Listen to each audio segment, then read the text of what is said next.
Star Trek 57, M23, take 2.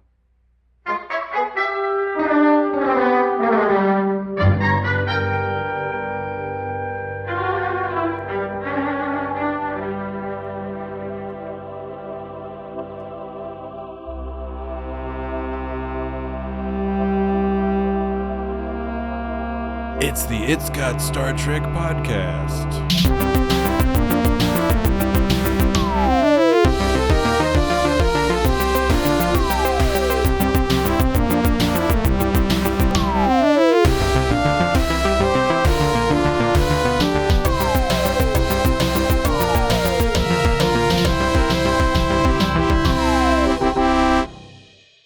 How long before rejection would set in?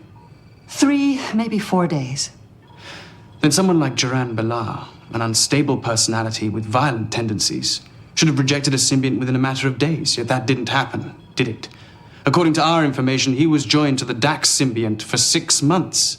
6 months, Doctor. If a man like Duran Belar can be joined successfully for that long, how many others can be joined as well? Hundreds? Thousands? Certainly more than the Symbiosis Commission would have us believe. And that is what you've been trying to cover up all along, isn't it? That's why you're willing to let Jadzia die. I'm not interested in exposing your secret, Doctor. All I care about is Jadzia. And I promise you, if she dies, I'll see to it that the entire planet knows why. Let's play poopy time. We're playing it. Let's play poopy time. Let's play poopy time. Playing poopy time. All right, I'm about to click. Click the poopy button, Patrick.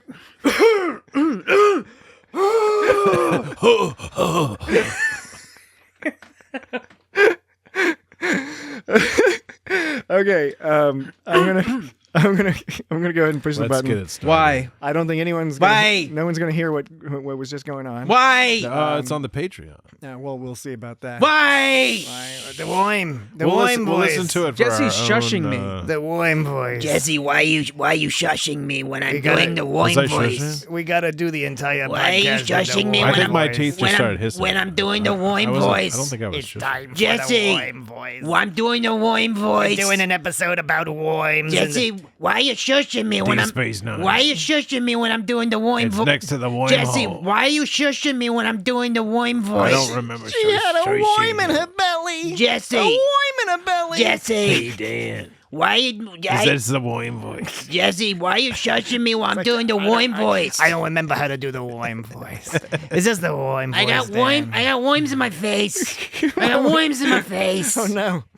Get the worms out of my face. I don't remember this being part of the Oh character. my god. Worms in the face. There's so many worms. macabre. Got too many worms in the face. Oh no! I got them gonna make them go. All right. I don't so- like all them worms in my face. Indeed. Hey everybody, how's it going? It's the It's Got Star Trek. Yeah, it's got started. I'm afraid. I'm sorry to say, folks. I'm sorry to say you You should be afraid. You are listening to the It's Got Star Trek podcast. Yes. Can I help you? You may. It is That old guy. episode 288 of the Wow. of that venerable podcast It's getting up there. known as IGST by the It's getting up there. by the kids. We're ISGT. No, IGST. It's got Star Trek. IGST. Sometimes, don't know why I put up with it. IGST. Okay. So yes, episode 288. You know who I am. I know which episode we will be discussing this week. I know you. It is Asshole. it is the Deep Space Nine episode Equilibrium. All right. Up you go. Oh, okay. That was interesting. So you this is a new thing you've just tried out there where Yeah. Dan. I want to keep them guessing. Okay, well, what you did is normally you would play a sound clip immediately after some sort of statement, but this time you said "all right," and then you played a sound clip. Is that going to be a new thing? It's not that simple. Okay, so it wasn't. You didn't do it that time, so I guess it's not a new thing. That is what you've been trying to cover up all along, isn't it? No cover up. We're very transparent here on the It's Got Star Trek podcast. That's lovely. All right, it's gonna be wasn't that low. It's gonna be one of those types of evenings. I resent that implication. Jesse's in sneezy mode here. I'm trying to cover it up. It's okay. Yeah, We can't sneeze on the podcast. No, I know you're not. Can't You're not or won't. I'll try not to. I know you're not supposed to, but these days I think we can. That's part of our deal. We can advertise it as It's a the sort of shtick. ASMR. You know, the mukbang. What? You know, where you eat Yeah, the food. mukbang, yeah. You eat the sloppy, delicious Eat the foods. food, blow your nose. You know, some people are into that. Quiet. All right, Dan. That's the opposite. All right, where were we? It's got Star Trek. All right, so yes, We wondered about that too. tonight we will be discussing a Dax-centric episode, Equilibrium. Very briefly, I did want to mention that last week we did the first duty from TNG. And perhaps unsurprisingly, the first duty contained the highest number of people saying the word duty ever, which means that it was the largest ever game of duty or no duty. Which is a success. A game that Dan has developed and honed over the many years we've done the podcast. Something that would shake the very foundation of your society. And it's when people say the word duty, does it sound like they're saying duty or does it sound like they're saying duty? Duty. And very popular. Is this some kind of joke? Very popular among the fans. However, last week a bit of controversy because at one point Dan played a clip in which both Wesley and Nick Locarno say the word duty. And Jesse and I thought that Wesley was saying duty while Nick Locarno was saying do-dee. By the way, we kept calling him Nick Locardo. No, you guys kept, both of you. You did me. too. Yeah. No, I didn't. Yeah, you did. No, I was like, why are you guys calling him You Nick did it Locarno? like you did it like 3 or 4 times. All right, well, we'll listen I have back a lazy to it. way of speaking. It was a good episode, so I'm happy to listen back to it. It was a fun episode. But yeah, you thought it was Wesley was also saying duty, and according to the fan response, everyone agrees with Dan and thinks that Jesse and I are crazy. Yeah, Someone's not playing fair. They're all in on it. Yeah, I think that you didn't actually think they were saying duty. I think you're just trying to get my goat. no, I promise you. I would never try to get your goat Yeah, right. in that fashion. Not in so coarse a fashion. So you wouldn't He would be more graceful. you wouldn't Sabotage. your own like game show like your chance of victory in order to fuck with me. You like would you lose just to fuck with me? Not in such an unsophisticated fashion. Okay. What the fuck does that even mean? Which means just simply lying about what I don't get perceive, You know, that wouldn't be fun. It's going to be a Simply elaborate like, but I lie. mean, if it gets me riled up, I think you get some amount of like. I don't like cheap riles. I don't like cheap Jalapeno. riles. You want an earned riling up, if you catch my meaning, right? It's like, why would you cheat at a game of Risk? What's the point of that? Well, The point. some people Why would you have. do that? Some people in our history have. Okay, forget Yeah. Risk. Why would you cheat at a game of Magic the Gathering? It's literally what's the point? That's the right. The point Same is fella. in the playing the game. Right. The point is in the sport. It's funny that some people have done that too. It's the same thing when it comes to riling you up. It's like I wouldn't want to sit there and enough. scheme. Like- It would be The same it wouldn't be any fun. You know what I like to do? I like to like take an old printer with a bad ink cartridge and print out like my own Magic cards and the cartridge is like, you know, old enough that you can only kind of read half the card. Yeah. So you have to explain to the other Yeah. players what your card does. That's the best way to play Magic. I know. That's really. Yeah. That's how you. This has become a podcast for one person. That's how people want to keep. He left playing me no Magic. choice. All right. Yes. So yeah, Tarek and Elena from Mastodon, Open Pike Night. Mastodon won. That's from something, Tons I of folks were like, Jesse and Patrick are crazy. Well, they didn't state that actually. They weren't so uncouth as to state it outright. But they were thinking. Vehement disagreement. I would have to go back and listen to the clips to try to see if I would reassess my judgment. Maybe it was borderline. I think it probably was borderline. Danny Long clips? No, they were shorty, warty, Danny Short clips. Warty short clips. Warty short clips. Warty shorty. Warty short. I get shorty warty. Woimy, So, choimy voice. Here's the Dax. Dax, does the worm go in the stomach or does it go in the face? Where does the worm go? What is this with the face worms? Where This is a is the new worm? thing. It's the face simian Does the worm horns. go in the stomach or in the face? This is upsetting either way. Swimming around in the pool. They swim in the goopy Dan- pool, the Dan- electro pool.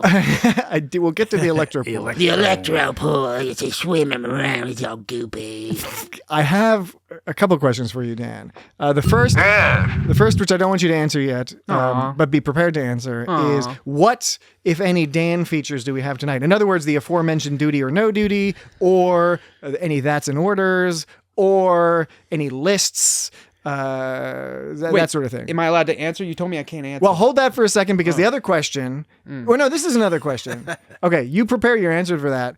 It's a little distracting. I was just going to make a note to the audience that the funny thing about this episode is that this exact thing happened to Dan in real life. Which thing? Where there was like the soul of a murderer. Oh, yeah. Like from a past life. And then you had to do a whole thing to like that's right. reconcile because it was freaking you the fuck out. I had to go on an expositional journey to like, figure all of it out. And then you had to hug the murderer. Well, we'll talk about that later. Right. All right.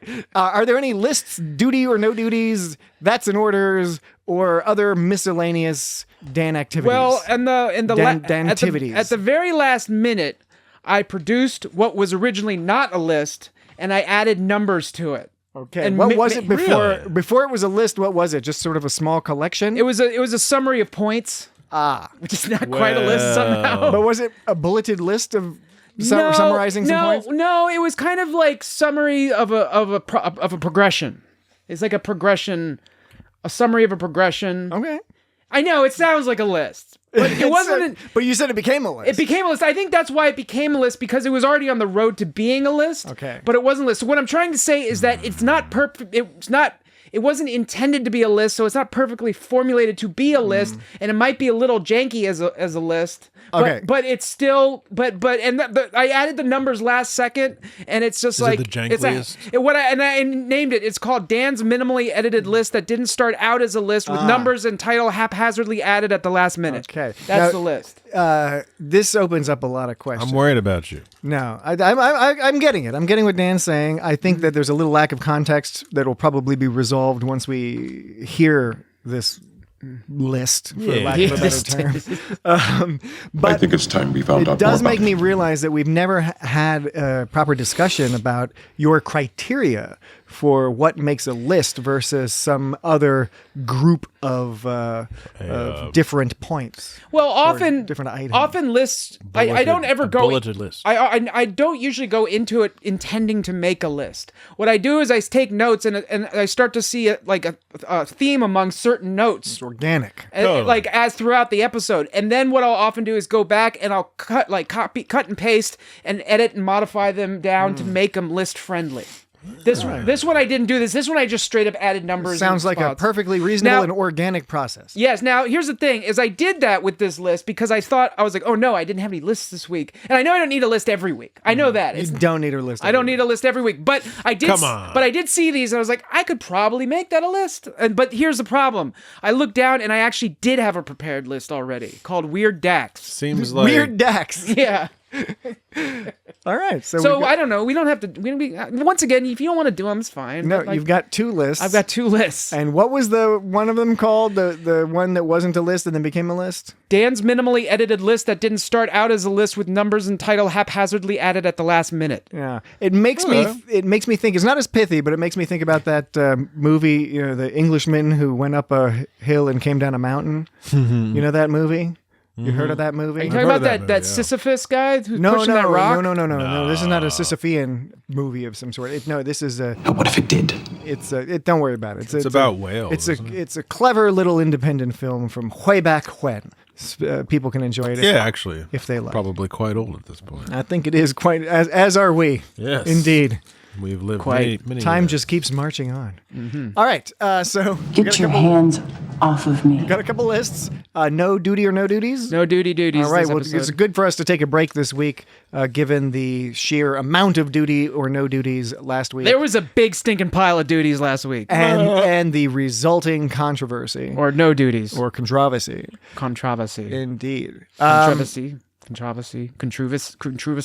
Okay. Controversy. Well, don't say controversy. Controversy. No, don't say that. Why can't I say it? Bunacula. Can I say it if I do it in the Woim voice? Can you do Cisco cooking? Cooking a souffle in the Woim voice. The secret of a good souffle is consistency. Indeed, it is. The secret of a good souffle is consistency when you're cooking up a symbiont Woim. Oh no, that's horrifying. Cook the symbiont Woim in the souffle. So and eat it. This is a very charming in the Woim voice. This is a very charming opening scene here, illustrating Cisco's capacity for and passion for cooking. Yes. And the people flitting around him, socializing, having fun. It's his early third season.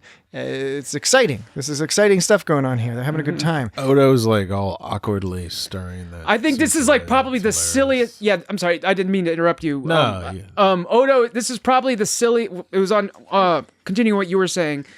Except I didn't wait for you to finish.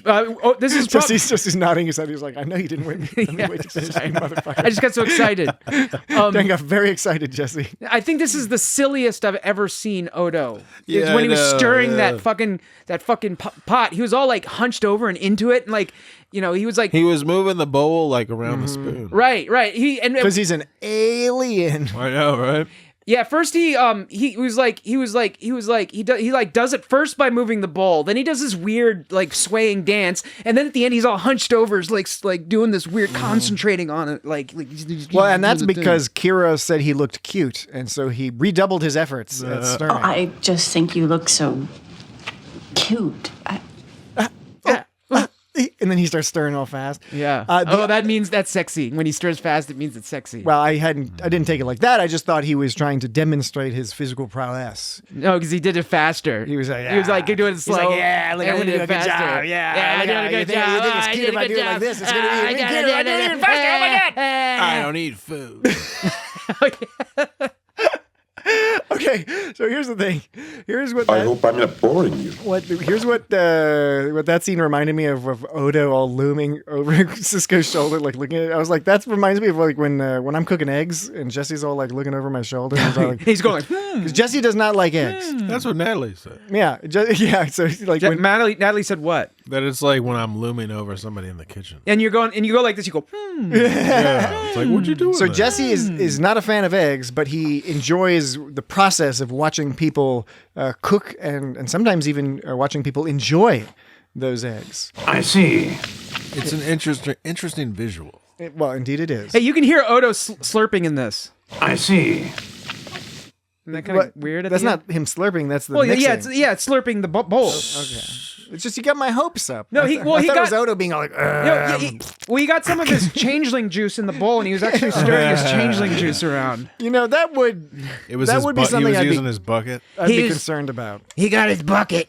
Yeah, the bucket. He got the Woim juice. He's gonna stir up his bucket. Stir up the Woim juice in his bucket. The Woim bucket. That voice hurts my throat. Yeah, I know. That's the problem with the Woim. It tickles voice. my throat. It can be very demanding. Indeed, it can. The other thing from this opening was the mention of beats. I hope you like beats. I love them. Yeah, what the fuck was that? I love her. I love just the combination of those that him talking than hers. I hope you like beats. I love them. I don't know. She wasn't taking any of his shit. Like that. I hope you like beats. I love them. Like, fuck off. I hope you like beats. I love them. I hope you like beats. I love them. Dan likes beats. Did you consider that a beat? Like in your color those are coding? beats. That was one of those jokes. Dan color codes his sound clips. There had to be something more. He color coded it beat red. We won't get into the details of how that color code There had to works. be something I more. hope you like beats. There had to be something I more. hope you like beats. There had to be something I more. hope you like beats. There had to be something I more. hope you like beats. I love them. Indeed, you do. A Those duck. are beats. What do you guys think about beats? I like beats. Like what kind of beats? Well, I agree with Cisco. They got to be prepared. You mean properly. food beats? Yeah. Yeah. Their beats are intense. You gotta code them. Beets are a very misunderstood You vegetable. have to have them nice and soft. I agree with. I like a beet salad. I love beats in most forms. Do you I mean- like some stew that's like got beets, like a borscht? Borscht, yeah, borscht It's is alright, good. Yeah, yeah, borscht is good. yeah. I like borscht. I got nothing wrong I with like beets. I like just regular old cooked beets. A restaurant I used to work at had like those multicolored beets, like the purple and yellow and all those things. I know more like the dark purple, reddish Yeah, the beets. problem is like I think like if someone isn't educated beforehand, the first time they eat beets is a terrifying experience several hours later. Oh yeah, when pooping and peeing. Yeah, because like if nobody you tells blood. you what's gonna happen, it's like, oh my gosh, something's wrong with my kidneys or Yeah, something, or I whatever, mean, I don't know, my colon or whatever. I'm bleeding from my anus. Okay, well there you go. I guess we're not tiptoeing around it. Yeah, no, Absolutely not. You would hope, and we should all promote and continue to promote and Promiscuously promote. well, just regular. My plosives are promiscuously promoting my proper. My plosives are promiscuous. My plosives are promiscuously Oh my promoting my God. proper papers. Oh my My God. plosives are promiscuously promoting my proper papers. My plosives are promiscuously promoting my proper papers. What do you mean your proper papers? My Like your my passport? Jesse, do not encourage this my motherfucker. my plosives are promiscuously. My Jeez. my plosives are promiscuously promoting my proper papers. Okay, I got it. All right, you got it. We can Sounds move. good, We can dude. Oh, move. Hurry up, let's move on before I do it again. Okay, well, I was just trying to say. Can't help himself. You know, it's like with asparagus and beets and a few other things. We need to encourage. like an idiot. Encourage mechanisms to pass that lore along to Asparagus the is young good. Lorelei? people. No, the lore along, not the Lorelei signal. The pass the lore along to the young folks, Lore along. so that they know if they eat asparagus, Not the or, data, or but the eat lore. beets or a few other things, like, some see- crazy shit's gonna happen. Well, asparagus is less alarming. Beets are much more alarming. Well, beets are alarming because of the blood factor, but Yeah. asparagus, I don't know. It just smells weird. yeah, but it smells really fucking weird. I don't know, you the know- first time, And it the makes your first pee time. smell. I'm funny. like so much more concerned about like discolored stool than I am like some stinky pee. Well, I'm Because not, have you I'm ever- not It's a suggesting nice. It's a nice. There's smell. nothing unreasonable about that position, Dan. I mean, have you ever like been in an old outhouse? Like it stinks like nasty old pee in there, yeah, among yeah. other It's things. gross. Or have you ever like not drank enough water for days or something, and then you pee and it stinks like old nasty, Not me. like organ meat or something? Organ like, meat. You know? You got to write an autobiography. And tell tale about all these adventures you have, I'd like that. as would the world. All right, where were we? Beats? Yeah, the Beats. I enjoyed the reference to Beats and Cisco. I love 'em. almost menacingly scooping out some Beats and being like, I love them. Yeah. And whenever Cisco cooks, I want to eat some. It just sounds so good with all the clanging and banging. But his and stuff. dad is probably the better cook. Oh yeah, I'm sure Yeah. he is. He devotes his life to it, and Cisco, it's more of a Like hobby. with okra and stuff. So like if you're just chilling, you know, with your commander, a higher ranking officer, and you're all just hanging out and like having dinner together, Yeah. like can you get in trouble? Like what's the rule about chain of command? If you just started like snorting some coke in what- front of your boss, Okay, not quite it's like, that. we're off duty. Duty or no duty? Oh shit! Oh shit, duty or no duty. No, my question is if you are gathered together in your I was trying not to bang on the table, sorry. Okay. If you are gathered together in your uniform, hanging out with all your fellow officers, can you They weren't in uniform. They were in uniform. civvies. They were in uniform. I think weren't they? I don't remember them being in I think they weren't in uniform. I think they were all in their I'm pretty sure they were in casual uniform. clothing. They were all hanging out. Kira was in casual clothing. Maybe she Dax was, was but in Dax, casual no, clothing. Dax was all decked I out. don't think so. I don't believe. Okay, so. well, I think okay. Everybody was relaxing. Okay, fine. Let's just say you are in your uniform then. All right. Well, It might not even make a difference if you're in your uniform. Okay. Jesse, he's got a I'm hypothetical. gonna finish. I'm gonna let him finish. Let's hear the hypothetical. Yes. If you're hanging out just relaxo time with all your fellow officers, does the chain of command still apply? Can you get in trouble if you're like, Cisco, you old bastard, like, you know, does that I was thinking more along the lines of if Cisco was like, could you stir these fucking mashed potatoes? that he could If you're boss just like, people around. no, I'm not going to do that. Yeah. It's like, no, you have to, otherwise you're going to Yeah, be see- thrown in the brig. Yeah, see, right. That would be a little more unreasonable, but I'm just wondering if there's like, I wonder how, I don't know, not knowing Cisco's like, much, you got to eat this shit. not knowing much about chain of command and military. I don't know how much you have to like adhere to the chain of command. I think generally fraternizing with subordinate officers is discouraged. That's kind of what I was thinking. Not in Starfleet. But they do that in Starfleet. Yeah, and I think that's why I had the question in my mind is because I'm not used to seeing that relationship in such a way. And but they do that in, is it like Strange New Worlds with Pike has everybody in his quarters and he's cooking up shit. Jesus! Patrick just fucking dropped some shit. No, just a ghost knocked a cup off the wall. It was my lower decks cup. Do you think there's going to be some crazy news about lower decks? Because this is my Star Trek lower decks cup that we got. This motherfucker. Dan, I forgot to tell folks, Dan has a new project. He's doing a side cast where he got his own little tape recorder, and he's going to periodically be recording notes where he during the main podcast. He sort of talks shit about people. Yeah, like he described it as being like a side podcast that we could put on Patreon or something. But thus far, mostly it's him either saying that I'm a piece of shit or that Jesse's a piece of shit. Mostly it was me. Yeah, we'll see if he expands his topics of conversation at some point. Okay, no, the lower decks cup that I think you said tape recorder. You mean mini SD card recorder? It's a tape recorder. It's not on tape. It's on a mini SD card. It's a tape recorder. You're a tape recorder. I am not a tape recorder. That is a tape recorder. Yeah, Dan got a... That is what you've been trying to cover up all along, isn't it? Dan got one of the little handheld recorders because he saw Bodkin on Netflix. My God.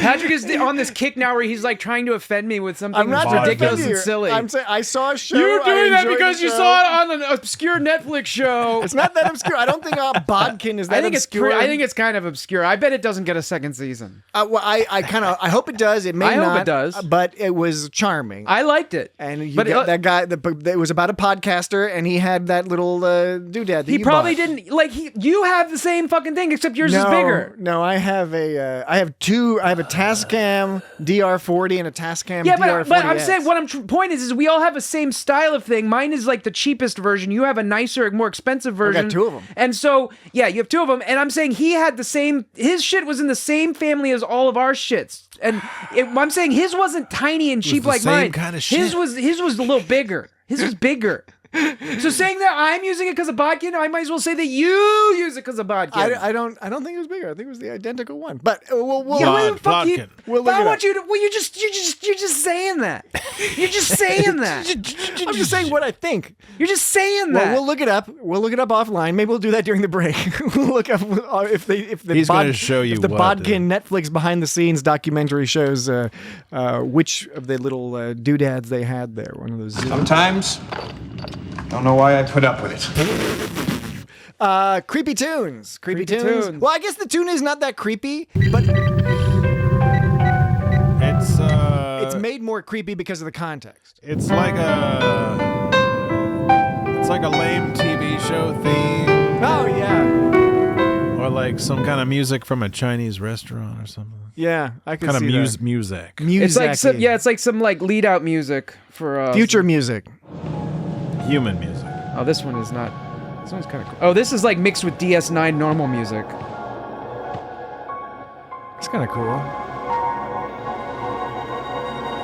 So the tune isn't that interesting. That sounds better. But I guess it doesn't have to be that interesting for the sake of the story because the tune's only important. Chief O'Brien. The tune's only important here at the beginning because Dax starts freaking out when she plays it and wants to finish it, and everyone's like weirded out because she wants to fight everybody. So did they actually come and give a name to that instrument?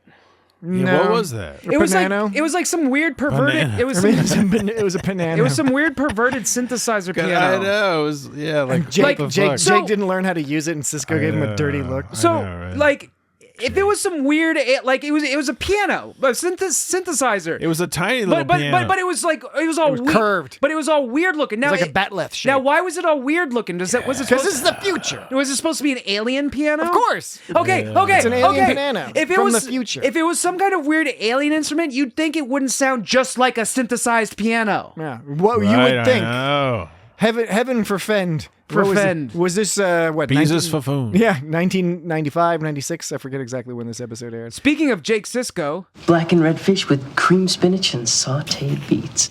Rock the Gino, extra sweets. Yeah. Macabre bread, no crust. bread. Add it to the list. Macabre bread, no crust. Does he have any other food orders? Not in this episode. No, but I mean ever that we've recorded. I feel like there was one other he said once, but I could be making that up. Was it another Bractagino order or something like Dad? Some chicken satay or something. Dad! So no, that's that's all the stuff from Dad? Oh no, that episode's so sad. Jake. Dad? Jake. Dad? A lot of those clips are from Dad. The Visitor. Jake. Jake. No. Dad? Jake. No. Dad? Jake. Dad? Jake. Dad? Chief O'Brien. Chief O'Brien? Jake's a good fellow.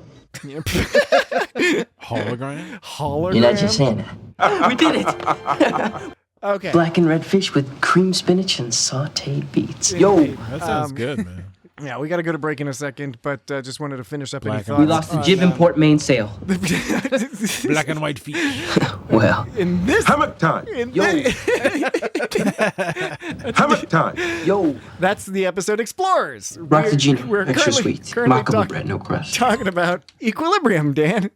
And in Equilibrium, in the episode Equilibrium, and you can feel free to talk into your microphone. I'm not saying anything right now. Okay, I'm looking for sounds. it's fine. You're not saying motherfucker. Everything is triggered when Dax is like playing this music unexpectedly. She talks about how none of her hosts were any good at music, but now she's playing Panano, Alien Panano, perfectly well. So that sets things off, and next we'll talk about this strange chess scene between Dax and Cisco.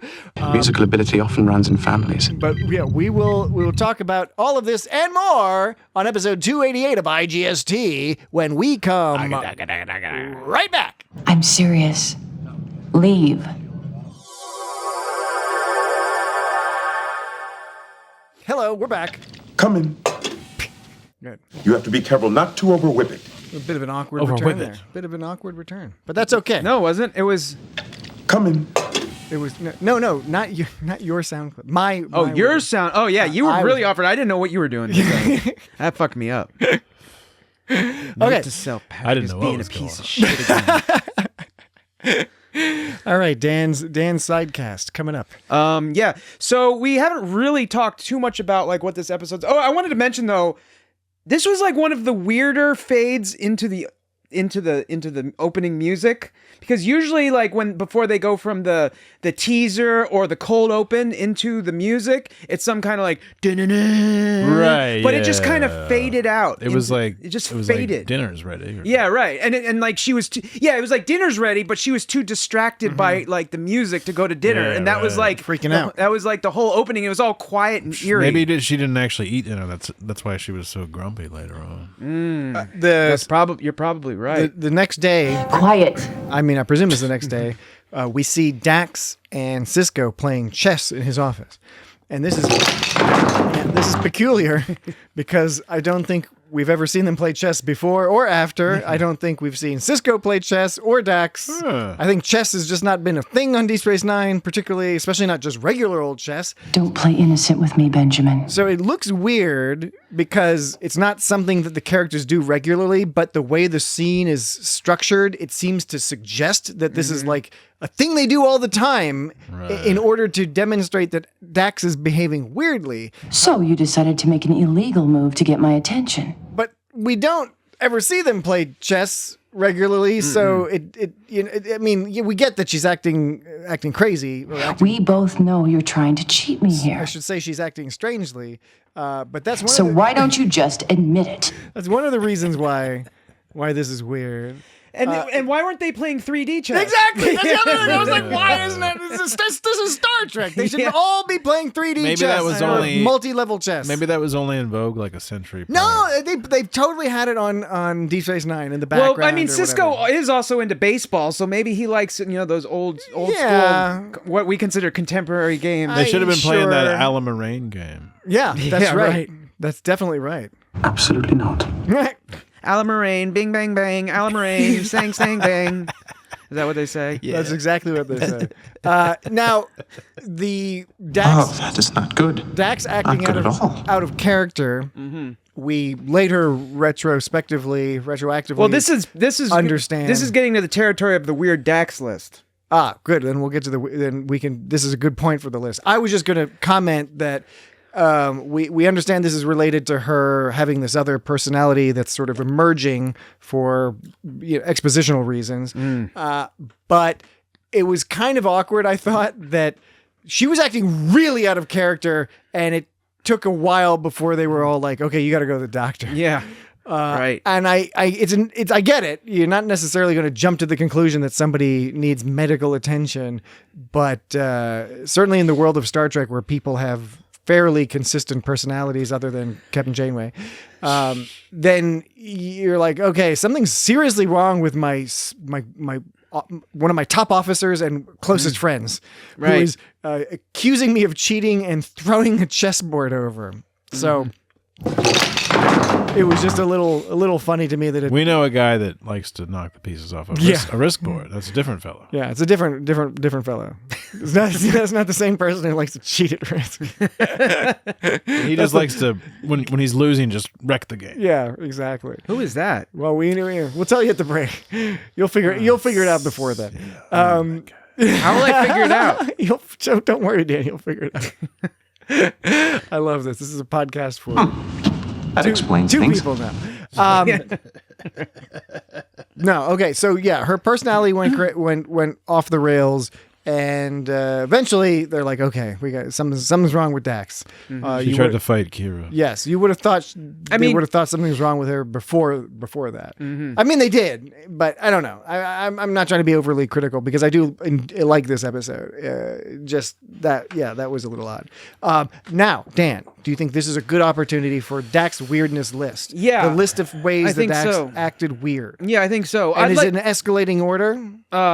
No, it's just they're usually chronological. And this is not the same as your other list that wasn't a list, but it's now a list. That's a separate list. It's not the same as Dan's minimally edited list that didn't start out as a list with numbers and title haphazardly added at the last minute. That's going to be like a third break list. Now, when you said, real quick, though, I just wanted to say, you said you liked this episode. I was kind of lukewarm to this episode because, as I alluded to earlier, it feels like it's mostly just exposition. We're told what happened. We're told what's happening through different but it's just through different characters. And when something has to move forward, they reference like the magical Trill caretaker who he's like, I don't know what's going on. I'll put my hand on your stomach. Now I know. Now we can move on with the plot, like that kind of thing. And it was a lot of that going on. Well, how well do you guys remember this episode from before? Had you seen it before? Because I think that factors in. I don't remember it much at all. From before. All right. So for me, this is interesting.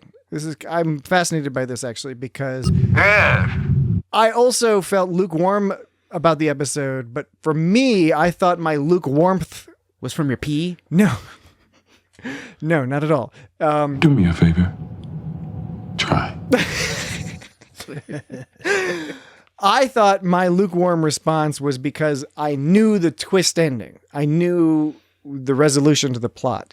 And I felt that this is one of those stories that probably works better when you don't yet know what's going on, because when you know what's going on, it's sort of like, okay, okay, I get it. Okay, yeah, I know it's the guy floating around. It's the extra personality. It was interesting because what it was interesting is it was one of those episodes that changes the lore of Star Trek forever about the whole symbiote thing. That part I thought was a key bit of lore. It was kind of interesting. I think they threw out a red herring with the whole wormhole business. The wormhole, because they were saying because Dr. Renhall was all like, Dax, you been near a wormhole lately? No, by the way, you know what pissed me off about that doctor? I know what pissed you off. You know exactly. Jadzia. Yes, and Dr. Bashir. Yes. Do you think that she purposely? She's one of those people that purposely mispronounces names to express power. Jalapeno. It really seemed like I don't know if that was in the script or whether the actor was making that choice to be like, I'm going to make this person have villainistic tendencies as sort of a clue, foreshadowing of the fact that she was not necessarily the best person from a moral perspective, at least relative to our characters that we know and love. Jadzia, Dr. Bashir. Dr. Bashir. But then Dax, maybe she just says it like that because her name sounds like Dr. Renhall. Renhall. Yeah. She's not Renhall. Renhal. Bashir, Renhal, Bashir. Bashir, Renhal. She just Does she have a symbiont? emphasizes the first syllable of every name. They didn't specify whether Dr. Renhal was a joined trill Because or not. do you have a last name if you don't have a symbiont? I don't know. Is Renhal her first name? I think you might, but I don't know. That's a good question, actually. That doesn't happen. Because I figure maybe you had a surname, but it was switched out for the symbiont. Yeah, it could be. Commander, I don't know what you're talking about. I don't know. Still a lot of trill lore worth wait, exploring. But what I was saying is there was like a red herring with the whole wormhole thing. Because A red herring as opposed to red fish, and click the sound. Blonde herring. Click the sound, quick. Black and red fish with cream spinach There and you go. sauteed 'Cause beets. a Mark red- of bread, no crunch. A red herring is a type of red fish. Yes. Okay. Look, it was but a probably not a herring in New Orleans. Okay. cuisine. What I'm trying to point out is that when there was one part in the episode where she goes Bashir goes, or she goes, Renhal goes, her isoboromine levels are down to, her borophyll levels are down to 51%. And she goes, I don't understand it. Chlorophyll, more like borophyll. She goes, a decrease that severe is usually the result of tissue damage. Commander, this wormhole you've discovered, have your people done any surveys of the diametric fields it generates? And the diametric fields. And then Cisco's like, yes. And then Bashir's like, do you think there's any correlation between Dax's condition and the wormhole? But there turns out they never talked about that again in the episode. So was that a purposeful misdirect, I guess? I guess it was. Cisco was like, no, it's not the wormhole. It's not definitely the not the wormhole. It's not the wormhole that gives her face worms. Forget about it. It was The face worms are not a result of all the again with the wormholes. fucking face worms. The face worms are not a result of the fucking wormhole. Forget about the fucking wormhole. Forget about the fucking wormhole. I don't know that it was a red herring per se. I guess it qualifies. Well, then was it... Black and red fish with cream spinach and sauteed beets. What it was in my I hope you eyes, like beets. it was what I like Star Trek doing, which is the scientific What an method asshole. style thing of saying, like, here are multiple possibilities. Now let's work through the experiments to figure out which thing is the thing that is causing the thing. Oh, really? That Yeah, if thing? you catch my meaning. Commander, I don't know what you're talking about. Oh, you know. I don't get it. All right. How about we hear that first list there, Dan? Oh, yeah, we were doing a list. We were doing a list. I don't think we got to the first one, the first list item. Thank you. You're a very dear man, Julian. That was a weird... Anyway. We'll get to that scene in a bit. Okay, Weird Dax, number 1. Bashir compliments her playing and she snaps at him and she goes, Quiet. that was out of nowhere. And she didn't, That was already weird. and that was weird. And what made it, Everybody stopped. and what made it weirder is she didn't even freak out and go like, quiet. It was like, kind of like, she snapped at him, like, but it was subtle, but just strong enough to be uncomfortable. Yeah, I thought it was- and everybody else was like, what? Yeah, because look, and I watched it, I was like, wait, was she supposed to be sounding like she was snapping at someone? She did sound like it, but it wasn't exaggerated. It was well placed, and well acted. Number 2.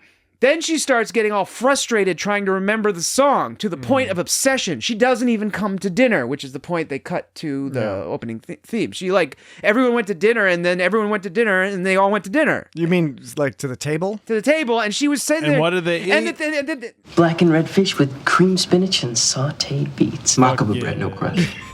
But everyone walked to the table, and then it quietly faded out on her being all stressed out about remembering. Okay, number 3. Later on, she hums the tune nonstop during their non-3-dimensional chess game. It's aggravating Cisco. Yeah, so much that he gets distracted. It's a little distracting. Whoa, buddy. What's going on there? That's a little distracting, Dan. It's a little distracting. What's going on? It's a little There distracting. we go. It's a little distracting. You're a little Are distracting. you just smearing your fingers across that touchscreen? Do me a favor. Try. Do me a favor.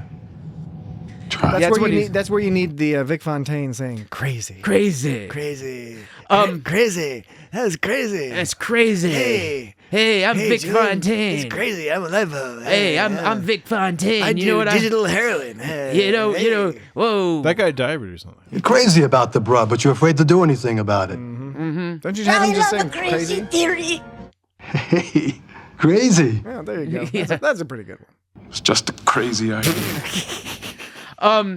But that was also like when it was also uncomfortable when Cisco just says, "Do me a favor, try." Like he fucked her up when he said that. Like that was like that was like as mean as I've seen Cisco ever be to Dax. That's like when she snapped. That's the chain of command part too, where you're like, okay, they're in his office playing chess. And he's like, no, I'm ordering you to stop fucking humming. Yeah, basically. Okay, maybe that's why I had that question in my head. Maybe it wasn't weight the dinner. of authority behind it. Maybe what I was wondering is like, can she get in trouble for like smashing the chessboard to her superior officer? Can you get in trouble for that? One would presume that would be a fairly hefty. There might be you might get written up. Yeah, fairly hefty problem.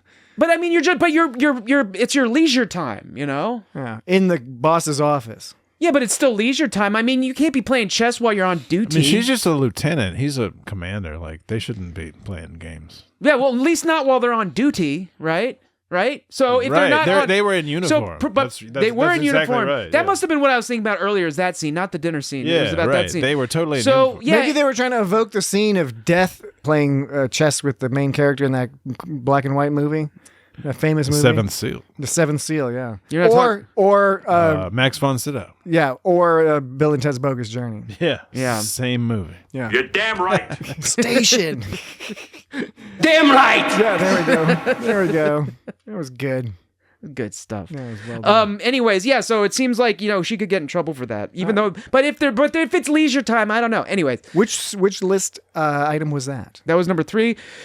Yeah. Number 4. She then accuses Cisco of cheating and knocks over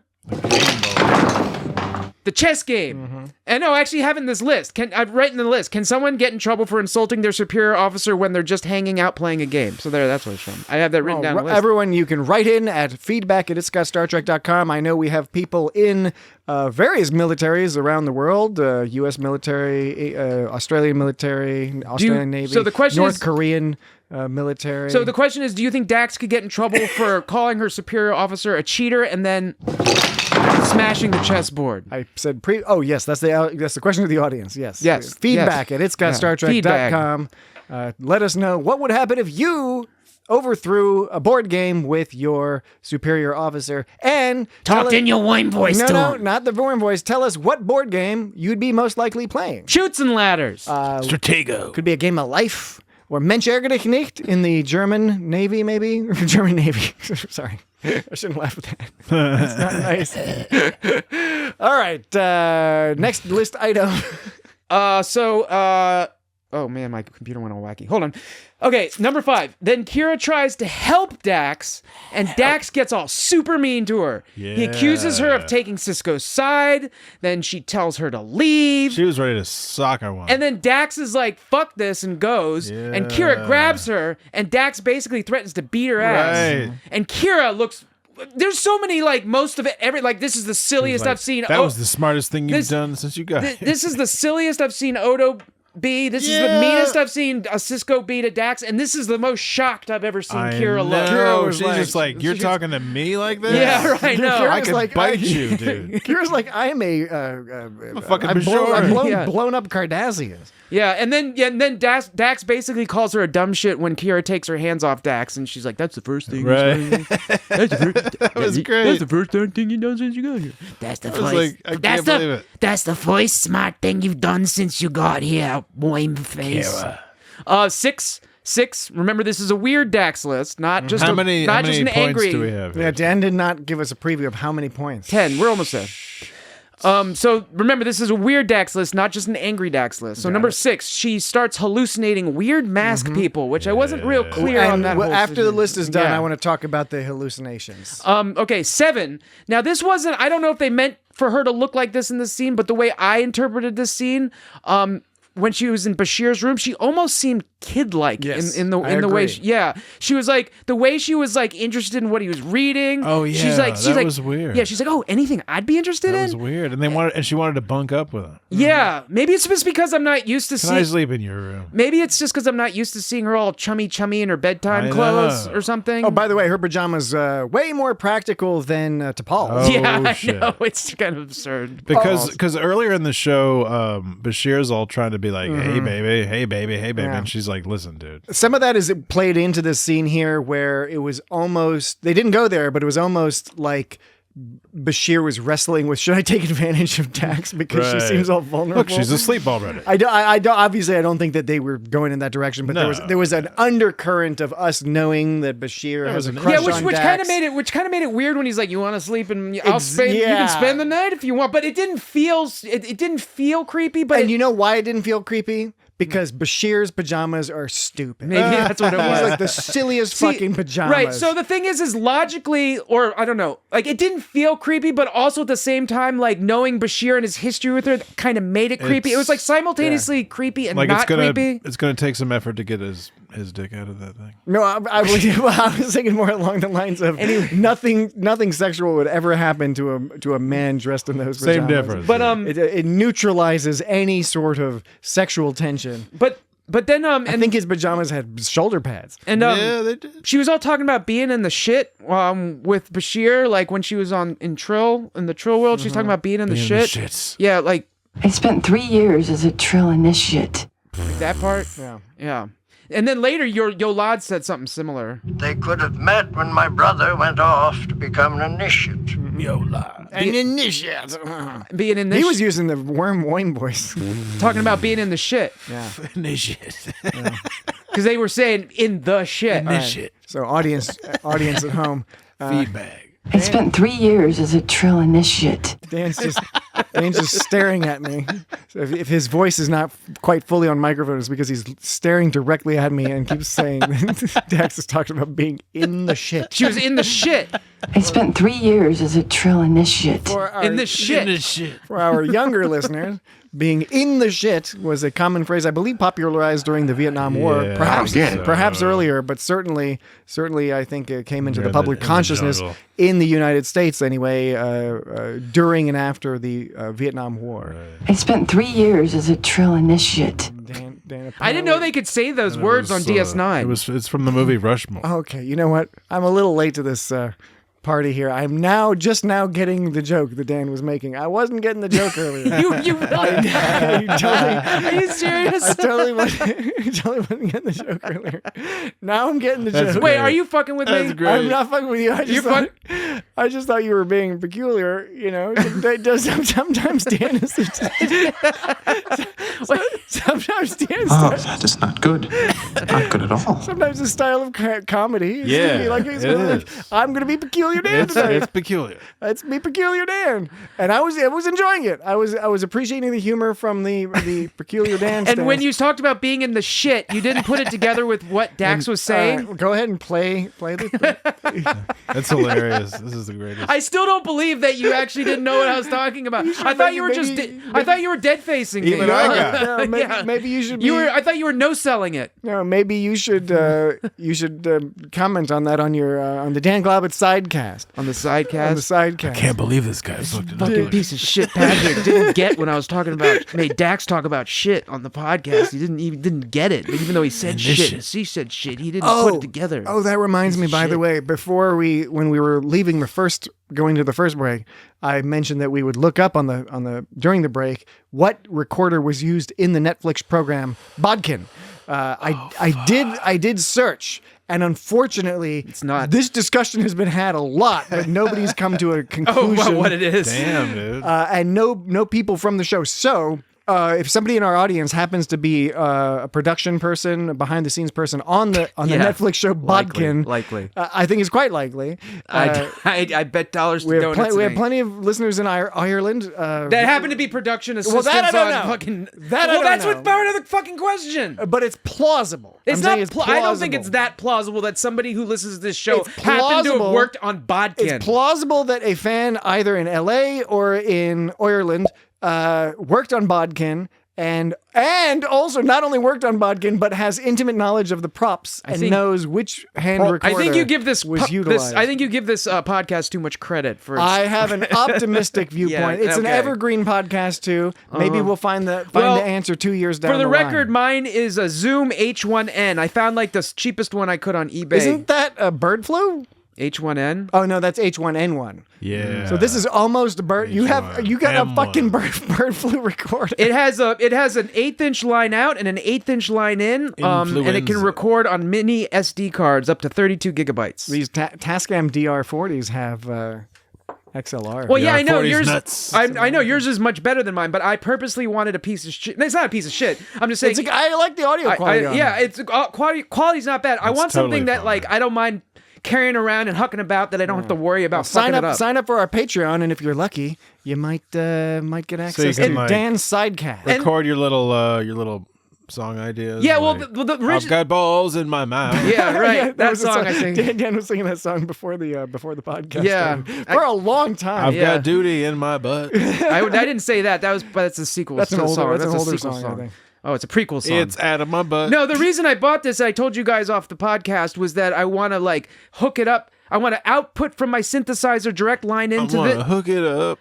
I want to output from my synthesizer directly. I want to output from a synthesizer directly into the line in on this machine and then line out from this machine to an amplifier so I can listen to myself practicing on the synthesizer. That sounds badass. I want to listen to myself practicing on the synthesizer and record it at the same time. Yeah. Which is not a hard thing to do, but I want something that's really quick and easy to set up. Like I don't have to like plug in this and plug in that and press these buttons and click the mouse and all that stuff. And this was not a sponsored ad. Not at all. The Zoom Corporation, H1N! They're not paying you to make these comments. Influenza. No. In fact, you might critique this later after you've tried it out. But so far, so good. So far, so good. Okay. This was a piece of shit. Here's the joke that Patrick didn't get. See if you get it, audience. I spent 3 years as a trill initiate.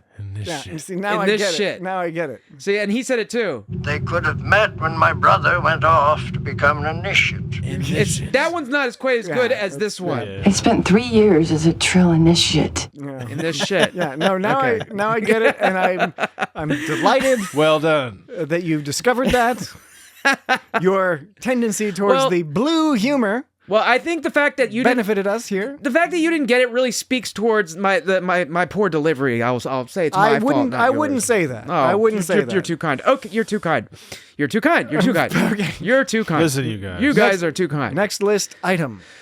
Okay. And also when Bashir at the end, Bashir was even like, "Up you go" to her, like when he lifted her up to the fucking. This is part of the end of number 7. How she was kid like and like he was like, "Up you go," you know, the way he talked to her like a kid. It was a weird scene.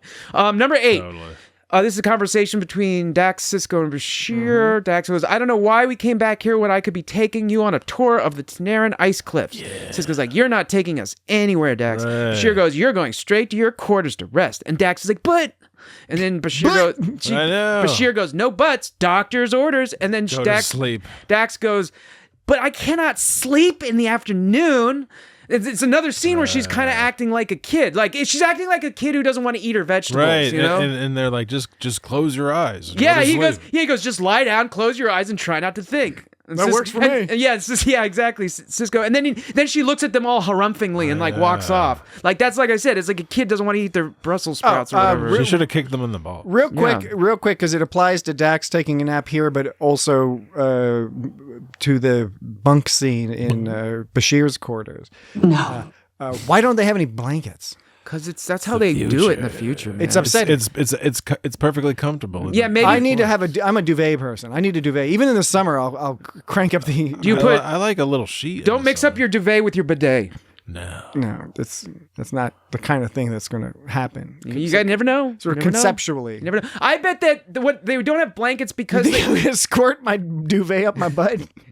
Yeah, maybe. Is that what you think is going to happen? Yes. Why not? I don't see why not. I don't know, man. I don't know. All right. I was upset that they don't have blankets. Well, what I was trying to say is that the reason they don't have blankets is because their environmental controls go down to the molecular level. They've got like serious pajamas. Yeah, to the molecular level. I need weight on my body. In the future, to feel safe. I know, but I don't think I need that. No, here's the thing: is that the molecular level environmental controls were introduced like way many years before, and at first people still wanted to wear blankets because of the reason you just stated. But over time, as generations passed on, like the kids thought it was cool. It's like, we like to sleep without blankets because we're cool, and it just kind of stuck after that because the kids were rebelling against their parents, who were the blankies and the anti-blankies. Yeah. The blankies and the nonkies. The Romans didn't have blankets. The blankies and the nonkies. The nonkies. The Romans didn't invent blankets? They didn't have blankets. See, that's what I'm saying. I mean, it was warmer. You know, Didn't they like not invent like Roman a warm period? Like some things just weren't invented until late. Yeah, right. I don't see how that's relevant. They didn't wear pants. The ancient Egyptians like didn't use like, This is irrelevant. the wheel very much. Yeah. Didn't need to. How many more list items are left? I told you there were 10, and Yeah. we're almost there. Okay. 9. She hallucinates. It wasn't that funny. 2 Utes. It's a little exaggerating when you laugh that hard because I added a weird consonant. Oh, he said it so He funny. said hallucinates. Oh my god. I totally lost my shit. Oh my god. Oh. Jadzia.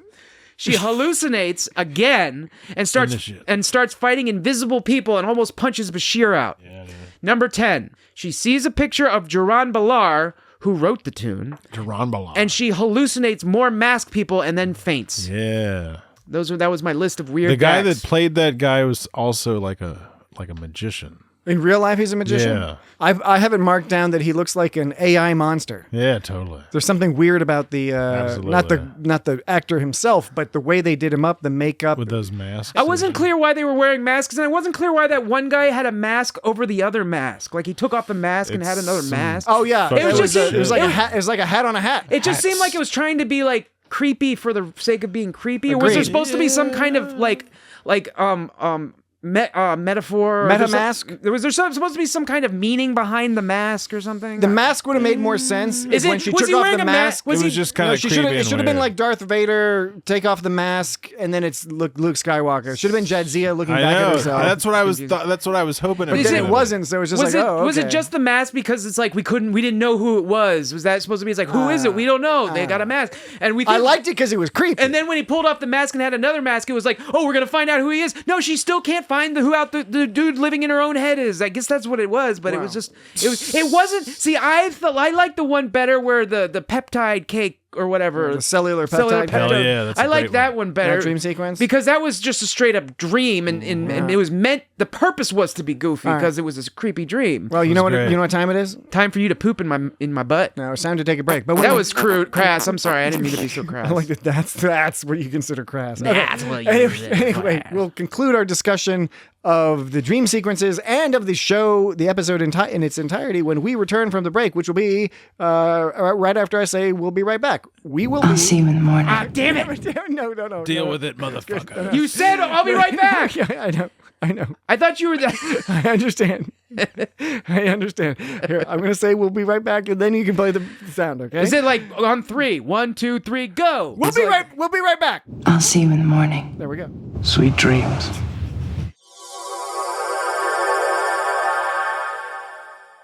And we're back. It's good to see you again. Indeed, it is. Well, we were on the subject of mask dudes. Yeah, well, it's specifically the dream sequence. dreams, like- we mentioned in Favorite Son a couple weeks ago when we discussed Voyager's Favorite Son. Mm-hmm. We commented on Trek's tendency to have weird dream sequences. Gooby. And I understand, but both of you guys Bu-bu-bu-bu-bu-bu. maybe don't think this is the best episode ever. I did enjoy these dream good. sequences in... I don't know about their function, but They were the cool. production design was cool. The mask, Yeah. the mask looked cool. It looked cool. It was but neat. I don't know what I'm supposed to get out of it And- thematically, but I did, and I liked the whole thing at the end where Cisco figured out the secret about the Trill. the secret of the ooze. Yeah, Yeah, TMNT man. 2. That was not a good movie. That was totally Star Trek. TMNT 2 is a terrible movie. Yeah. I remember when I first started watching it, within like 5 minutes, I was like, there's something not quite right I think here. that was one of the first movies, if not the first movie, where I realized movies could be bad. Yeah, right. I know. Right, and then you start looking backwards, and you're like, "Oh man, some of this shit I watched was Yeah. terrible." It wasn't cool, but rude. Right. Or crude. Speaking of shit, I think I talk about.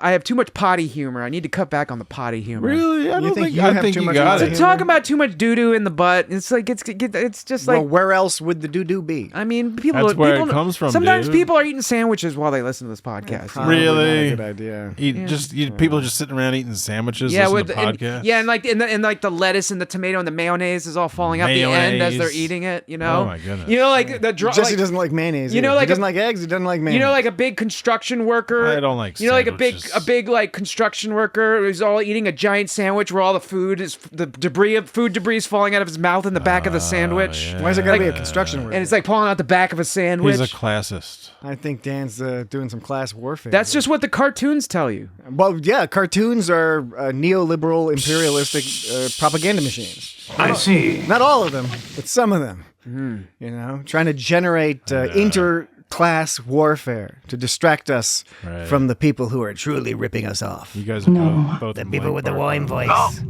No. The billionaires, they all talk like this together. They all get together and they're like, look at those stupid people down there. Those people are ants. Not literally, but metaphorically. These people are all fucking ants. And they do our bidding. Can I ask what you're doing? Just a little social commentary. It's a Star Trek. It's a Star Trek. You're allowed to have social commentary. No, I demand you stop Yes. having social commentary. All right. Do you understand my terms? Jesus fucking Christ. Cisco is so great when Cisco's in threatening mode. Yeah. Because a really consistent character trait of Cisco is when he decides to threaten you. Yeah. He means it. It was great. It's not an empty threat. It was like, I don't care about your secret. Like, He's like, I don't give a shit about that. Understand my terms. That's pretty threatening. Oh, I was gonna say, then there was the other dream sequence where the masked dude was like, "It's beautiful, isn't it?" I guess he's talking about the song is beautiful, and then who knows? That guy was nuts. But why? Hear me out here. I'm going to answer my own question, or give an explanation of what I think one of the answers might be. So you're going to be both the cause of and solution to a problem. Isn't that like the Platonic, like those conversations? What were the name of those books? Wasn't that Plato who had those, like, you read this philosophy and it's always like, sounds like it's always him like talking like, you ask questions. It's like the you just cave keep asking or questions. it's like he was but he would write these books where it was a conversation between him, the Yes, smart a dialogue. guy. It was a conversation. What? I thought you were asking. Well, please let me finish my question, okay? I'm explaining what I'm meaning, because it's not simply a dialogue. Gotcha. It's not. I know what a dialogue is. It's two people talking. There's a specific Gotcha. form of the talking. Yes. What does he write? What's those books called where you have two people talking to each other? No, it's a philosophy style. I think it's Plato. Yeah. I could get it wrong, but it's like an ancient. But what the style is he's Dana Plato. He's the way he's explaining his philosophy is he has this dialogue between two people, one of which represents him, the smart guy, and the other represents the stupid guy. He's like, well, what if you did this? And then his character's like, well, actually, philosophically speaking, it's super stupid to do that. It's super smart to do my way. And in this conversation, he's always disproving the stupid guy, but it's not fair because he's just like presenting the conversation in such a way that benefits his side. Plato kind of sucks, by the way, and so does. I think that was Plato. Aristotle also sucks. Yeah. And the thing is Aristotle. Maybe it was Aristotle. Aristotle believed and pushed a bunch of really dumb ideas. Yeah, totally. And like non-observational. I think that gets lost sometimes when people are learning about philosophers in school, where it's important to learn about these philosophies that shaped our culture, our law, how we interact with each other. It's also important to know that many old philosophers, while the process of philosophy was interesting, the actual conclusions they came to, many of those conclusions were really dumb. Aristotle shaped like the Middle Ages and how the Middle Ages like viewed the world. Yeah, well, and they partly like misread. Right, Some of and that it was a stuff lot too. about misreading. So what it's Make it mean it's what you want it to nonsense. mean. Like we've moved on from that stuff. Well, and the thing is we see this with Star Trek fans. There's a broad diversity in Star Trek fans, and there is a segment of the Star Trek fandom where you're like, really? You like this show? The things you seem to think and the policies you seem to champion seem to be at odds with the general philosophy of the show, but it's because you can view anything through the prism that you want to view it through. How do you know that unless you try? Yeah. Bashir knows what's up. Or Bashir. Dr. Bashir. Dr. Bashir. Dr. Bashir. Knows what's up. So part of that masked dude who's like talking about it's beautiful. Why did what also happened in that same dream is she hallucinated people attacking her. Yeah. Now, why did she hallucinate people attacking her? Because I just told you what I was gonna do. I didn't realize. I just fucking told you what I was gonna do. I'm sorry. I thought you were asking a That's question. I knew that was gonna happen, which is specifically why I said I'm going to ask and answer You're my gonna own do the point. Plato thing. I tried I forgot about that. It's because I respect you more than Plato. You're so eager to jump in. You're like, because of blah, blah, blah, blah. This is the problem with philosophy, man. Yeah, it is because I respect you more than I respect Plato. And Well, so thank you. I just didn't think you were going to, do the silly Plato thing. But I get it. Now you did explain it. This is the context you've set You up. can give your opinion after I give my opinion. So she's attacked. Okay, so why is In the she- hallucination. So yeah, why do all these people appear in the hallucination to attack her? I think they attacked her just so we could see that she was hallucinating uniforms from over 100 years ago, which indicates it was a vision from her past life. Because she does mention later that those uniforms were over 100 years. I think that's the only That reason was she got key. attacked. I think that's the primary reason. Although you can also say, Or did a past host get attacked or something? well, he's the one who presumably got, because remember they said they arrested him. He killed his. Well, he killed the they guy. did show moited that. him. Yeah. They showed that. So That was the He totally moited. But that was the third dream where he goes, he left me no yeah. choice. But he was. there was nothing to be done. There about was it. no he choice was- for the Woim. There's no Woim choice. There was nothing to be done about it. There's no Woim choice. He was apprehended, and at one point, his brother says that he was told that what's his name, Joran Balar. Balana's on it. Joran Belar. Joran Belar. A host named Duran Belar. Bilana's on it. Torias. That his Jabroni cigar. brother, I forget what his brother's name was, if they mentioned it. or Yolad. Yolad Balar. Yolad Balar. Yolad Balar. Yolad Balar. Yolad Balar. He was Dax's fifth host, wasn't he? I like this is a good Torias. this is a great Cisco delivery. He was Dax's fifth host, wasn't he? Very expositional as well. It's like, yeah, we all know. I mean, they probably would. He's got a nice rhythm to what he says. Of course he does. He always does. he's a good fucking guy. Avery Brooks. Yeah.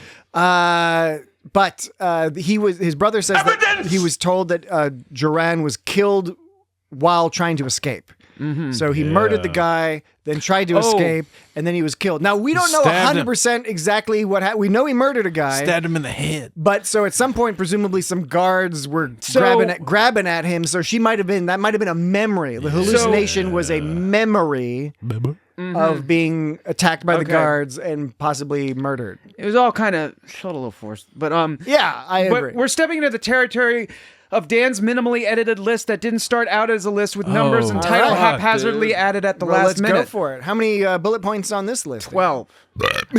You better get started. Jeez. Sorry, I'm drinking an IPA out of my Lower Decks beer mug here. Oh man, that was just a natural reaction. What I'm gonna do? That cup looks cool. Yeah, no, this is really cool. It's a cool cup. It's got the Star Trek symbol, and then there's a toothpick with two olives Where did you learn all this? through the Star Trek symbol. It says USS Cerritos.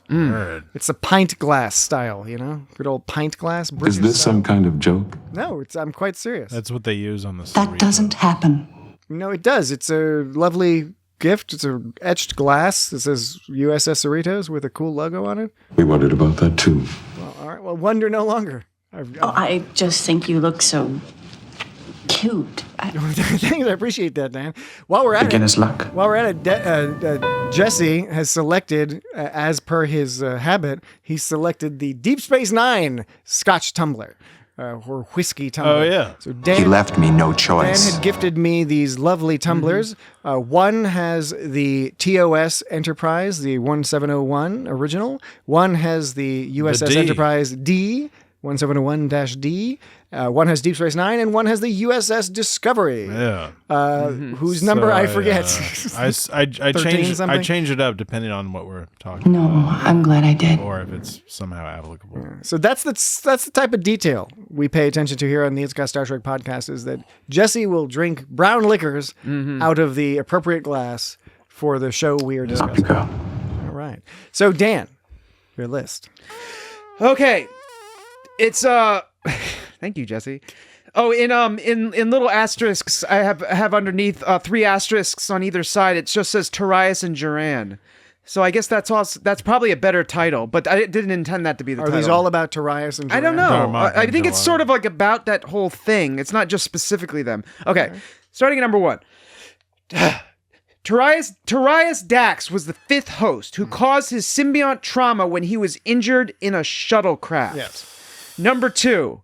We have to figure out how these are related because I'm not even quite sure. Okay. Number 2. This is your list. Yeah, I know. It's Gotcha. Yeah. Just reconfirming. But it was a haphazard list.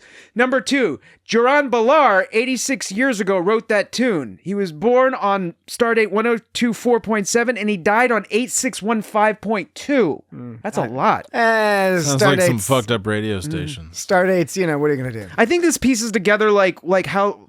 Anyway, some parts of the story. Number 3, Bashir knew that Balar's file had been altered because of the data compression ratio was off. Yeah, that was fucked up. The ratios for a file that's 5 times larger. You'd think that they wouldn't have overlooked that sort of discrepancy when they decided to purge or delete the file, Or which that they call would purge. recompress it, or they would just be standard that a file, you decompressed in order to access the data, and then when you're saving the data back, maybe the Trill aren't that smart. Recompress it. It just doesn't seem like it would be that easy. It shouldn't be that easy to figure out that a file's been purged. I think Jesse's right. Or the Trill authorities really have like the people in the lockdown, like they're keeping them stupid, keeping them uninformed. Like only a few of us can be joined with. Oh, the earlier one about the trauma reminds me of the scene back when Dax was talking to Bashir about like how doctors made her scared, and then she was like, somehow being a patient is worse than being like in this shit. But she was talking about how traumatic the initiation process was, and like. What's more, and that makes this episode even more fucked up because, like, at the end, it's like totally unnecessary. Like, and she got all this trauma and shit from all this stuff that was like completely not. To me, that's another thing that makes it a little better. Enjoy and intrigued by this show. Yeah, it's all the lore stuff. I think that's interesting. I think there are a couple good parts, but like I said, it's all exposition mixed in with like magic to move it forward. Because how many other? But there are some interesting ideas. Do you see like the pools with the symbionts? Is it just I feel this like one in the Discovery? Because we do see it in Discovery. Yeah, there's like the Discovery shit. Was this the only with like DS9? It has a different feel because it's a different situation. Yeah, I don't know. I thought I remembered seeing it before. Maybe I just have vague memories of watching this episode from before. In Discovery, you see like a bunch of the spirits of the different symbionts for that. The different hosts for that symbiont. Host with the most. For like the Tull symbiont. Yeah. And in this one, you like in this shit. I spent 3 years as a Trill initiate. It's like a council of the host spirits. And then in this one, you see like the spirit of like Duran Badan or whatever his name is. Duran Ballar. When she spent and she hugs him and he all melts away. But like it's for different reasons. When she's talking about having spent 3 years as a Trill in this shit, she's talking about being in that goopy electro pool, right? No. She's talking I about... don't think she just swimming Dan's around. smiling. Okay, folks at home, Dan has a cheeky smile in his face. I spent 3 years as a Trill initiate. And that shit she's Classic talking about, cheeky Dan. the shit she's talking about is the slimy Trill pool. See, Dan is pretending to be, on the dimmer side for the sake of comedy. He's playing it coy. He's very clever. Are we really like explaining this joke a second time? We're explaining. Is it the second time? Yeah, you don't remember earlier in the episode when No, not the in the shit stuff. That's what I was saying. It's like she spent it was a callback to that joke. She was there getting tested and having to walk around and study before she was joined. Okay, it's the do you realize symbiotes. When I said that, it was a callback to the previous joke because I was saying when she talked about spending 3 years in this shit. Yes. Which is a callback to the previous joke. Yeah. She was referring to getting in the Trill pool of goop. It was a callback. Yeah, no, I get it. But you tried to play it as if I was playing dumb. I was playing a callback. Okay, but it involved like in order for the callback to work, the premise requires you to be stupid. No, because like there's so many jokes that like. That's like half of humor is to be like, you mean a burber doober doo? And it's like of course it's not that old joke. When the old Babadoo joke. When someone says something and you use a play on words and you say something absurd. And if you really meant what you said, that would make you stupid, right? But that you don't because it's absurd, which is why it's funny because it's subversive. I'm glad we've explained all this. And now Patrick's playing this part of sarcastic asshole. You gotta pick up the recorder. Piece of shit. Sarcastic asshole again. Fuck him up. Speaking of the caves, this is one of the better Star Trek caves. Caves are great. There's a Lower Decks episode called Caves that goes into deep, sort of talks about how, you have this tradition of good Star Trek caves. And it's something we lose a little bit in the newest Star Trek because the production design and quality of the production design is so high. It's got a milky pool. That you don't get that same type of cave that you got from TOS through Enterprise. Even in the HD, the Enterprise cave still had that styrofoamy Star Trek cave look, which is an aesthetic that I think is just wonderful. And this one is like with the dry ice and the pools and the laser zaps. And TOS cave was like hardly awesome. a cave at all. Yeah, but there's like an evolution of this sort of a similar design conceit. So I can zip through this list here. Zip it. Next time Patrick makes a joke, I'm going to point out how his premise means he's stupid. Well, if that's what you the do joke it all the relies time. on. You do it all the time. Okay, the other day I was saying something and you were like, "Okay, Columbo." It's like you must be an idiot if you think I'm Columbo. That was a TV show. No, yeah, but that was a funny joke. See, but that means you're stupid because you can't tell the difference between TV and real life and me and Columbo. All right. See? Damn, dude. If you're taken literally, every joke means you're stupid. I don't support that, but in that particular joke you're talking about, maybe. All right. Next list item. Of this sort of like figure out yourself how this is related. Okay, so we just end with the file ratio purging. Number 4, Ballard died on the same day that Torias Dax died. The same day the Dax symbiont was put into Curzon.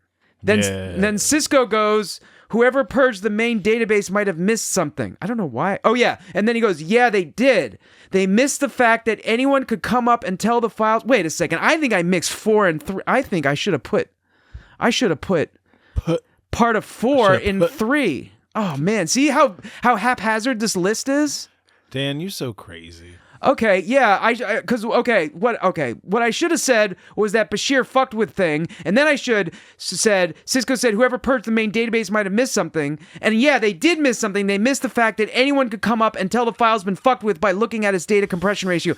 That was part of 3, and I said it as part of number 4. Okay, so number 5, all I'm saying is that Ballard died on the same day as Torias Dax died, the same day the Dax symbiont was put into Curzon. But that apparently, and correct me if I'm wrong, but that has to be like not true, right? Because isn't the whole deal that Joran Ballard had the Dax symbiote in him for 6 months? Yeah. And so Torias must have died.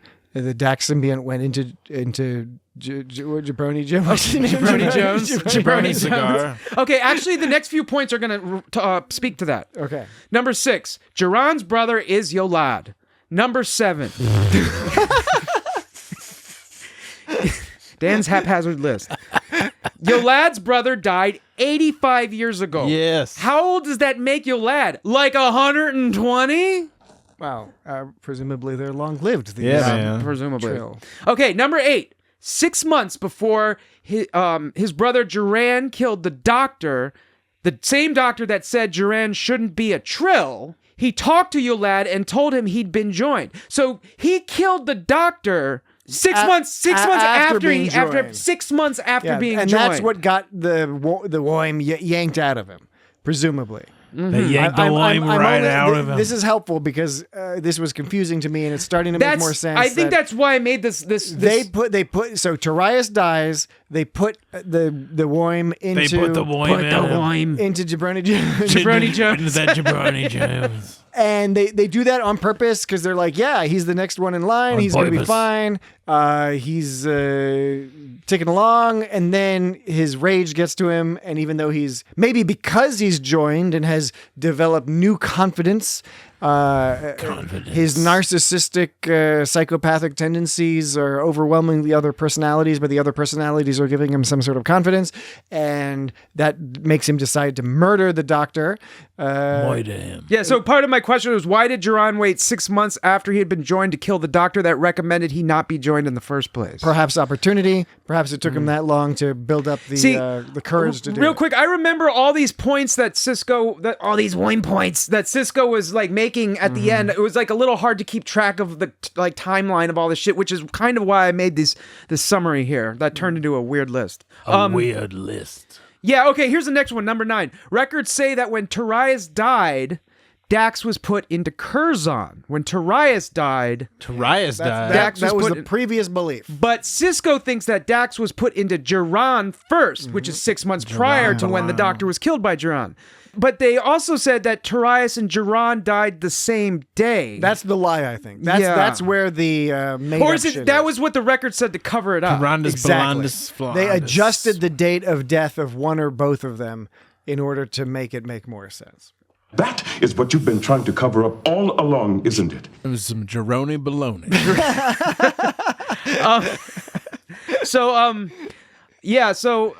Right. I told him to join. How would make it was kind of confusing how all this worked. And then number 10, 86 years ago, the Symbiosis Commission accidentally gave the Dax symbiont to Duran. So it was like, did they just fuck up like that? I don't think it was quote unquote accidentally. I think the and again, this is a little bit unclear. Or was there like bureaucratic miscommunication? They didn't realize he wasn't supposed to be joined with them, or did he like do a switcheroo? Did he do a switcheroo? Like he switched his Woim with another Woim or something? There's a hint, but only the barest hint, that he was selected because of his social status. Because he has a doctor saying he shouldn't be selected. I see. But then for some reason it's overridden and he is selected and he gets to have the symbiote for a while, but counter to prior assertions by the Symbiote Council or whatever. Symbiosis Commission. Symbiosis Commission. Even though he was unsuitable at least from a psychological perspective, again, a little bit nebulous about what unsuitable means. It means you're going to kill somebody. Yeah, he did not get rejected immediately and instead was fully incorporated and working just fine while at the same time being a psychopathic lunatic. Mm-hmm. Because it was stupid for him to fucking shank that old dude in the fucking neck because he would have been fine. He would have just got to be fine. He could go compose his music. They made him do it. How do you know that unless you try? I did like the cranky worms that were floating around. Oh, yeah. Just before I forget, because they were all like that guy. You don't want him to be cranky. That guardian It can guy. be very demanding. They get very cranky if everything's not perfect. Cranky boy. It's the guy, this is the guy who like works at the cat cafe and like really loves his job. I was made a little uncomfortable. Send the For some soup reason, back. I was a little uncomfortable when he led Dax away by her hand. I don't know why it made me feel like I'm immature, but something about that made me uncomfortable. I agree. It goes to your previous point about the sort of infantilization of Dax in a few parts of this episode, which in some cases work thematically. That scene, maybe, I don't know. Okay, so there's only a couple more of these. Actually, a few.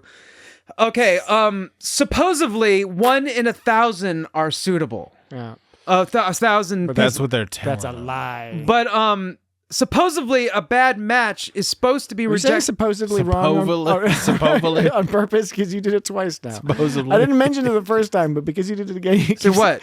Supposedly? Supposedly. Okay. Is this some sort of... you're known for your clever setups. Are you trapping us into some sort of verbal thing? What I think that's what he's always doing. What do you say? Supposedly. That's what I said. Supposedly. Oh no! Are we playing a game of supposedly or supposedly? I don't know what you're talking about. All right right, all right. Please continue. What do you say? Supposedly. That's what I said. Supposedly. Okay. All right. Excellent. This list is great. Let's hear the next item. Weird people. Supposedly, a bad match is supposed to be rejected in 3 to 4 days. Supposed to be. Yeah. Duran was in there for 6 months, so that's how they figured out that 1 in 1,000. It's more than that. So number 12, I think we already kind of talked about this. So how is Duran able to be joined? How did he trick the Symbiosis Commission? Why did he wait 6 months? We already kind of talked that. And how did Duran die? Do we know how Duran died? Well, they killed him. They overwhelmed They him. took the Woim out of him. They took the Woim? I think that's Was it capital punishment? No. The thing I'm the surest of, even though it is not explicitly They stated. removed the Woim. But They removed the Woim. It's the only thing that makes sense in the context is he died because when you get the Woim yanked out of you, you get the Woim. The host will die. Like, that's not a lie. That's true. That's not a lie. You die. The Woim comes out and then you die. Once the Woim... You get the goo Woimed out of you. That's not a lie. You die. Once the Woim is thoroughly incorporated... The Woim's crawling. Decorporated. Once it's thoroughly incorporated... Excorporated. Like if you're a Riker and you have the Woim in your belly for just a couple days, no big deal. But once it's integrated, once it leaves... Why Riker? Because the first time we see the Trill is with Riker. Riker temporarily hosts a Trill. And he has sex with Beverly, and it's very uncomfortable. It began with began as a weird plot thing. And there's a lot of consent stuff that's not properly explored in that TNG episode. Let's not. Okay. But yes. Did you make your point? Let's not worry about it. I'm fairly sure. Okay, somewhere in there. It's out there. Okay, last one. From the experience with Duran, they learned over half their population can be joined. So how did they originally come up with the 1 in 1,000 number? It's just a lie. I know it's a lie, but I'm like, where did they just pulled it out of a hat? It's based on the number of symbiotes. Yeah, right. Because that's what she said was the problem. She said the reason they came up with this. So, but I'm saying if mathematically it just happened to work out to be 1 in 1,000? No, I think the implication is that's how many symbiotes they have versus their population. Yes, they took a ratio. Yeah. So whatever that was, they're like. And that's what I'm saying is and it's like 1 in 1,000. Why isn't it more like 1 in 3,251? Like it's 1 in 1,000. It just seems like too much of a round number. Yeah, maybe it's 1 in 999. I don't know. But like the point is it makes perfect sense for them to associate to some rough degree. Yeah, I know, some rough degree. So but so that it's plausible when the population is like this many people are joined. I think it would have been more plausible if they said 1 in 22,500. That would be more plausible to me. Like, what's the deal with these symbionts? Like, what's the deal? Like, with how did they come into being? And I don't. Jesse's got his tight 5 already. Yeah, right. By the way, hey, audience at home, Jesse's standing in front of a brick wall. And what's the deal with these symbionts? What's going on? What's going on with these symbionts? Are they worms? Are they people? Anyway, we gotta finish this fucking podcast. Okay, the whole premise is that like the reason that Jadzia and Dax was gonna die was because of the memories made both the symbiont and the host too sad. Mm-hmm. Basically, they were just so sad that they were gonna die. Yeah. Basically, because their Borfil levels were gonna get really low. It was totally untrilled. Yeah, it's just like I wasn't quite buying the reason that they were like suddenly. I just took it as it was so traumatic they were gonna die. But more specifically, the disconnect between the memories and the violence and the not integrated. I don't know. It's some metaphysical nonsense. It's the same shit you deal with the Vulcans all the time. I want to mention that in the future in Star Trek they don't have the internet, but they do have like an app that works like Shazam because they were able to take that tune after a couple of days. Exactly right. Yeah, it took them a few days, but eventually they get it. It takes a couple of days to search the database. Yeah, I know. It took days to get it. Okay. Jabroni baloney. Jabroni baloney. Jabroni baloney. Let's close things down. Fun episode. Yeah, not like the best. I don't know. How'd she fall asleep so quickly? I wasn't mad at watching this episode. I enjoyed it. Yeah. Okay, next week. It's weird when she called him a dear man. Next week we're going to go down Enterprise way. Okay, Dan's car 54ing it over here, so we'll allow him to make this point, and then we'll tell you which Enterprise episode we'll be watching. I just want to say that at the end, when they showed the shot of DS9, and they show this shot several times, but for whatever reason, this episode, all I could think about is how I wanted to have like a condo at the very bottom of it that had like a window floor, like a glass floor, so I could look out bottom boat, so I could look out into the infinity of space, like live there. Wouldn't that be awesome if you lived down there and had a glass floor and you could just look down, which is not looking down, it's just looking, but like below you see like space everywhere. Would you stand on the glass? Would you? Or it would be transparent. It would be future like transparent steel. Yeah, it would be future steel. Would you rather have that, aluminum? Or would you rather like live on like a penthouse of like the tallest building in the world or something? Or the Burj Khalifa? I think I like Is that the tallest building still? It might be. Is that how you pronounce it? Burj Khalifa? Yes. Okay. I like the Deep Space Nine better. Yeah, Deep Space Nine better. All right, that's concluded. And so I just wanted to say that, like, I couldn't stop thinking about it, and I just wanted to share with all of you how giddy it made me feel. Duly shared. I want that condo. Someone get it for me. So that was. How do you know that's a condo down there? That might be like probably just some dumb engine. Next week, there's a lot of water on Trill. Did you see the establishing shot of Trill? There was a lot of water. Lots of water. Next week we'll be discussing. Yes, Dan. Lots of water. We'll be discussing Enterprises. No. Quiet. Daedalus. We got a bunch of snakes. Daedalus. Dead or alive of us. Season 4, episode 10. Dead or alive of us. Dead or alive of us. I'm not looking that forward to it. I don't know. My recollection is that this episode kind of sucks. Let's not watch it. But we got to watch it because Dan's algorithm picked it. Yeah. And so ruefully or otherwise, hopefully it's more entertaining than I remember. So anyway, go watch Daedalus. Join us. in whatever. If you want to know who you are, it's important to know who you've been. I like that quote. That's another thing I liked about this episode. I don't know if I agree with that quote, but I liked it. Yeah, some of the quotes in Star Trek sounded nice. like sound cool, but you never know. Yeah. what All they right. really So mean. if you want to comment or send us questions, feedback at isguystartrek.com. You can like and subscribe. You can like and subscribe. Go to the website. Or you can fuck right off. It's been a while since I've reminded folks that you can sort our podcast episodes by series or topic. Can't or won't. There's a menu on the website that lets you do that. So if you only want Is it to a drop check down? out, check out our Voyager. Is it a episodes, modal? Deep Space Is it a Nine, modal? Enterprise, whatever. You can do that. So go check that out at itsgotstartrek.com. And you can talk in the Wayne voice. at home. Patreon.com/itsgotstartrek. Some fun stuff over there. Social media at Jadzia. It's Got Star Trek. And Dr. Bashir. subscribe to us on YouTube. You won't see any videos of us, No. but you can get a static image with the audio podcast. And even if you don't listen to us there, subscribe. That's going to be helpful down the line. We've got Clickety-click, baby. Got some fun ideas, but we need to get some more subscribers before we can implement those ideas. So How do you know that unless you try? Good. All right. That's the back matter. That's been It's Got Not the Star front Trek. matter. Equilibrium done. Daedalus next week. Sayonara. Sayonara. Good night, old man.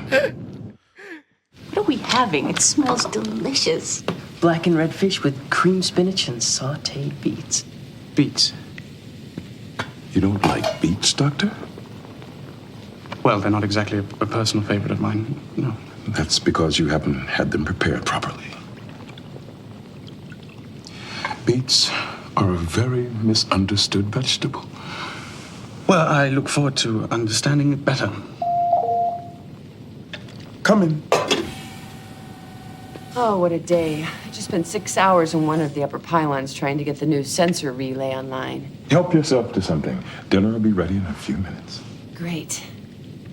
I've been looking forward to this all day. I hope you like beets. I love them.